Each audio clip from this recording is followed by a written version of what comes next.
Hello my viewers, this is Jim Starkloff.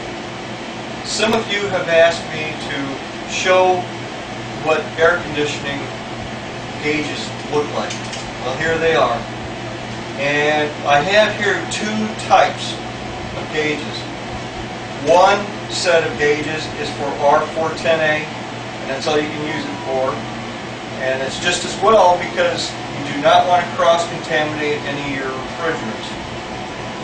This set of gauges is for R22, and I believe it also lets you do R404A as well.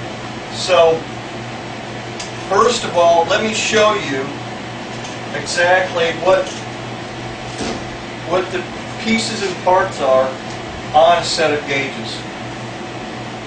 This set, like I explained, is for R22. You have here a set of hoses. Now the hoses can come off. For example, this red hose is for your high side. Okay, and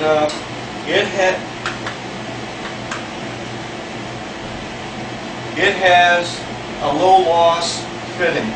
It's very handy, especially on your high side. It's not quite so important on the low side, but extremely important on your high side. That way you don't get frostbite fingers when you pull your gauges off of the high side. Also is the low side hoses, which are blue. I'm going to take them off right now and show you. Now this is, okay, the blue, like I said, is for your low side. I do not have any low loss fittings on my low side. It's not quite as important because if you take them off, especially during while the air conditioner is running, you don't have to worry about getting frostbite fingers or anything. And then, of course, the yellow hose, which is generally going to be to go from your tank of refrigerant to the gauges so that you can charge the system. This yellow hose has a small valve, which is extremely handy for when you evacuate the system. That way, too, when you triple evacuate, meaning you bring it down to 30 inches of mercury, and then you put more nitrogen in it, and then go ahead and switch back to your vacuum pump. It's a lot easier just using this little valve right here than turning off the valves on your manifold right here. Okay, now what I want to show you is, for example, these valves. Okay, closed, of course, righty-tighty, lefty-loosey. Tighten them, close them, turn all the way to the right. The same way here. Turn all the way to the right, and it's closed on the low side as well.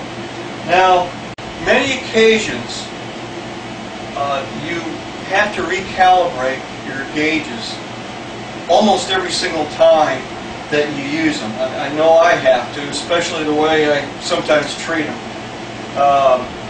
Now, the way you calibrate it is, first of all, you just like I have here, I've already taken the hoses off, and you open the valves all the way, and then there's also, for example, see right here on this high side gauge, I have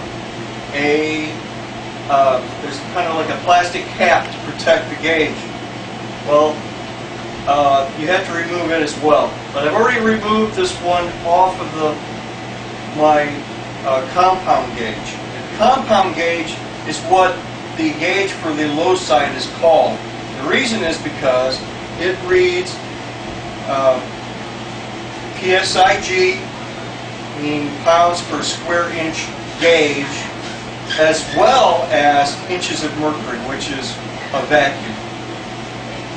Now the way you would calibrate the gauges, there's a small screw right here that you have to adjust. Just the slightest movement of the screwdriver is going to do something. I bump it around a little bit because you see now it sort of kind of moves around a little bit, so you have to kind of play with it to get it where you really want it, to zero. And it can sometimes really be a pain. Okay, I've got a zero now. That's the way you would calibrate your gauges. You would do the same thing on the high side as well, but of course you have to remove this plastic cover before you can do that. Now, that pretty much concludes this lesson in air conditioning gauges. Thank you very much.